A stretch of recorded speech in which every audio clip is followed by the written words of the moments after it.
महेश असे ठेवलेले. आमची आई लवकरच गेली. महेश 12वीत असताना आणि मेघा 7वीत होती. त्यामुळे मीच त्यांची आई बनले.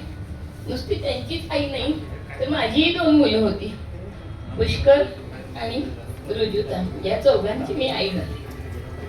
आमच्या वडिलांचा स्वभाव मात्र अतिशय शिस्तप्रिय, कडक होता. कष्टाळू होते ते आणि त्याचे फळ म्हणूनच आज हे त्याला सोन्याचे दिवस पाहायला मिळाले. हे कधी कधी इंजिनियर साहेब माझी फिरकी मध्ये घेत असतात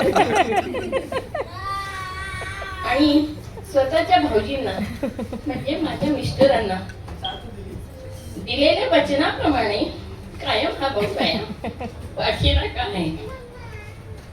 आज जीवनामध्ये सगळ्याच माणसीनी सगळ्याच गोष्टी त्याने मिळवलेल्या आहेत आणि त्याला साथ दिली आहे ती मानसीनी.